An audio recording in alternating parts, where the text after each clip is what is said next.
ঘড়ির কাঁটায় রাত প্রায় ১টা। ডিনার শেষ করে লেফটওভার খাবারগুলোকে জালি দিয়ে ঢেকে টেবিলের উপর রেখে দিয়েছিলাম ফ্যান ছেড়ে ঠান্ডা হওয়ার জন্য। সবগুলো খাবার ঠান্ডা হয়ে গিয়েছে। আমি এখন আমার পছন্দ মতো বক্স করে করে ফ্রিজে রেখে দিব। গরুর মাংস আর তেল একদম ভালোবাসায় একে অপরের সঙ্গে মাখামাখি, আর বাকি সবাই একটু আলাদাই আছে। হ্যালো এভরিওয়ান, আসসালামু আলাইকুম।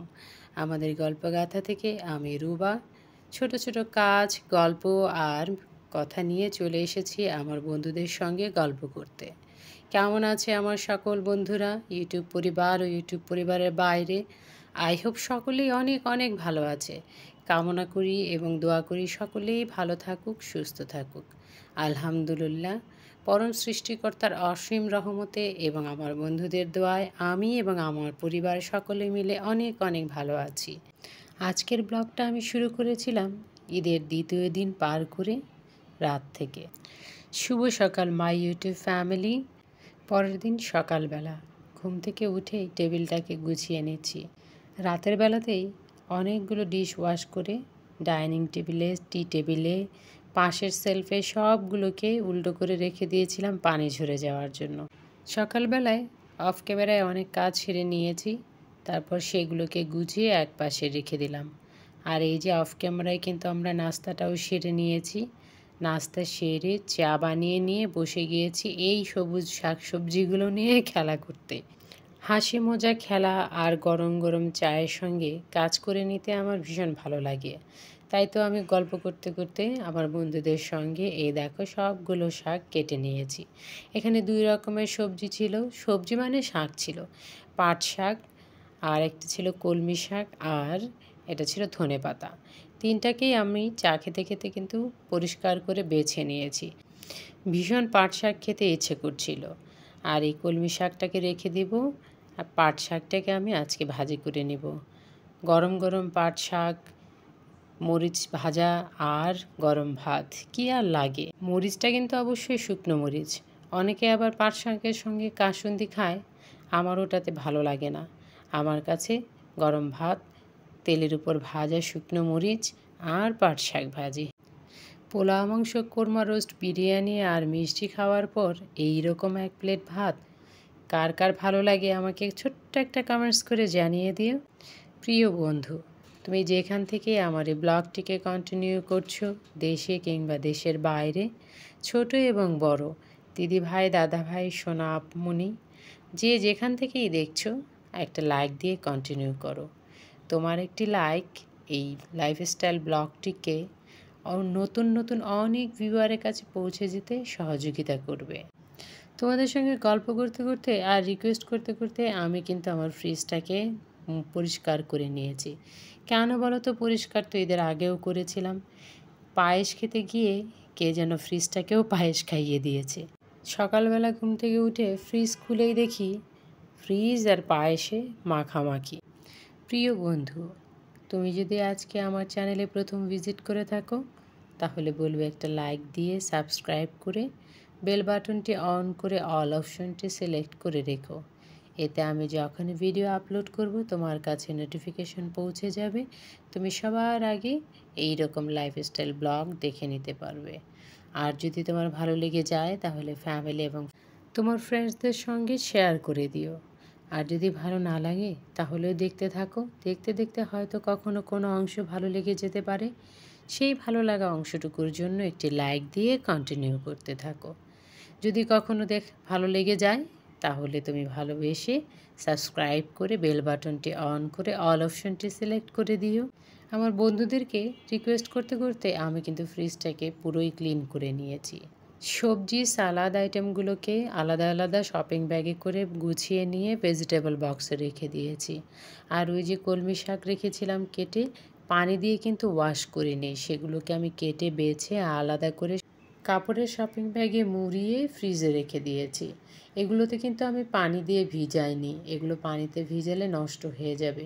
আমি পানি দিয়ে না ভিজিয়েই ধনেপাতা আর ওই শাকগুলোকে এরকম ব্যাগে করে ফ্রিজে রেখে দিই। পুরনো কিছু টেবিল ম্যাট ছিল যেগুলো আমি ইউজ করছিলাম না টেবিলে, সেগুলোকে ফ্রিজের ভেতরে গ্লাসের উপর বসিয়ে দিয়েছি। কারণ আমার অভ্যাস হলো আমি হাঁড়ি ধরে ফ্রিজে ঢুকিয়ে দিই। ওই গ্লাসগুলো একটু সেফ থাকবে। যতদিন না পর্যন্ত ফ্রিজের ভেতরে সেই ম্যাটগুলো কেনা হচ্ছে ততদিন ওরা থাক ওখানে। প্রচণ্ড গরম। এই গরমের মধ্যে ডাইনিং টেবিলে গরম হাঁড়ি পাতিল থালা প্লেটের নিচে থাকার চেয়ে আমার মনে হয় ফ্রিজে গ্লাসের উপর থাকাটা ওদের বেশি ভালো লাগবে। তাই আমি ওদের মনের কথা বুঝে ওদেরকে ফ্রিজের ভেতর গ্লাসের উপর ওভাবে সেট করে রেখে দিয়েছি। আর ডাইনিং টেবিলটা ক্লিন করে নিয়ে এই যে ম্যাটগুলো এখানে বিছিয়ে দিচ্ছি। সাথে কিন্তু রান্নাটা বসিয়ে দিয়ে এসেছি। এক চুলায় ভাত আরেক চুলায় ডাল হতে থাক, আমি আমার এই কাজগুলো গুছিয়ে নিচ্ছি। আলহামদুলিল্লাহ অনেকটাই গুছিয়ে নিয়েছি। তারপর সব ঝাড়ামোছা করে আবার চলে এসেছি ঝাড় দেওয়ার জন্য। পুরো বাড়িটা ঝাড় দিয়ে নিয়েছি। পুরো বাড়িটাকে ঝাড় দিয়ে নিয়ে আমি চলে যাব ফ্রেশ হওয়ার জন্য। তারপর তারপর যা থাকছে সেখানে যাওয়ার আগে আমার বন্ধুদেরকে সেই পুরনো রিকোয়েস্টে আরও একবার করছি, যদি তুমি এখনও আমার চ্যানেলটি কন্টিনিউ করে থাকো তাহলে বলবো ছোট্ট একটা লাইক দিয়ে কন্টিনিউ করো। নতুন এবং পুরাতন সকল বন্ধুদের জন্য আমার অন্তরে অন্তঃস্থল থেকে রইল অনেক অনেক ভালোবাসা এবং দোয়া। যে যেখান থেকেই কমেন্টস করো না কেন, তোমাদের প্রতিটি কমেন্টস আমার জন্য ভীষণ মূল্যবান এবং ভালোবাসার। তোমাদের কমেন্টস পড়ে আমি নতুন নতুন কন্টেন্ট তৈরি করতে উৎসাহ পাই। আমার মনের মাঝে নতুন কিছু করার ইচ্ছা আগ্রহ তোমাদের কমেন্টস জাগিয়ে রাখে। থাম্বনেলে যা বলেছিলাম, ব্যস্ততম দিন আর মাছের ভর্তা। এই স্বর্গীয় মাছটির ভর্তা খেতে আমার বাসায় সবাই ভীষণ ভালোবাসে। রান্না কম বেশি সব আপুরাই পারে, তবে আমি আমার নতুন ভিউয়ার বন্ধুদের জন্য আর নতুন গৃহিণী আপুদের জন্য ছোট্ট করে এই স্বর্গীয় মাছের ভর্তার রেসিপিটি একটু বলে দিচ্ছি। এই স্বর্গীয় মাছটি কি সেটা বলছি পরে। ধনেপাতা, কাঁচামরিচ, পেঁয়াজ আর অল্প একটু শুকনো মরিচ, সরিষার তেল, লবণ দিয়ে ভালো করে মেখে, ওহ এটাই তো একটা দারুণ আলাদা ভর্তা হয়ে গিয়েছে। না সেটা নয়, আর সাথে ভালো করে ঝাল ঝাল করে কড়া করে ভেজে নিয়েছিলাম এই যে স্বর্গীয় মাছ, তেলাপিয়া মাছ। সেই তেলাপিয়া মাছটাকে ভালো করে কাটা বেছে নিয়ে এই ভর্তাটা মেখে নিচ্ছি। স্বাদ মতো লবণ দিয়ে ভর্তাটাকে মেখে নিচ্ছেন আমি নই, আপনাদের ভাইয়া। কারণ সালাদ বানানো আর এরকম ভর্তা বানানো আপনাদের ভাইয়ার কাজ। আমি ওটাকে পারতপক্ষে কখনো করিই না। ও এইসব কাজ বেশ মনোযোগ দিয়ে যত্ন সহকারে করে থাকে। যে যে কাজটা করতে ভালোবাসে তাকে সেই কাজটা করতে সুযোগ দেওয়া উচিত। তাই এই সুযোগটা আপনাদের ভাইয়াকেই আমি দেই। মধ্যবিত্ত পরিবারে আজকের দুপুরের মেনু ছিল টমেটো দিয়ে পাতলা ডাল, আগের দিনের করলা ভাজি, মাছ ভাজি আর মাছের ভর্তা, পাট শাক ভাজি, প্লেন রাইস আর সালাদ।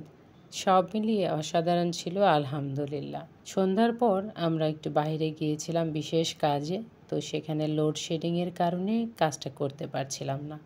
অপেক্ষা আর ঘোরাঘুরি মিলে ভীষণ ক্ষুধা লেগে গিয়েছিল।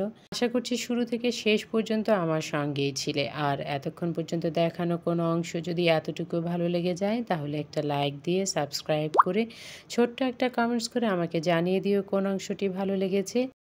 বন্ধুদের সঙ্গে বিশ্বাস আর ভালোবাসার এই সম্পর্ক দীর্ঘস্থায়ী হোক এই কামনাই করি। দেখা হবে নতুন কোনো দিন নতুন কোনো ব্লগে। ধৈর্য ধরে আমার সঙ্গে থাকার জন্য অসংখ্য ধন্যবাদ। আসসালামু আলাইকুম, আল্লাহ হাফেজ।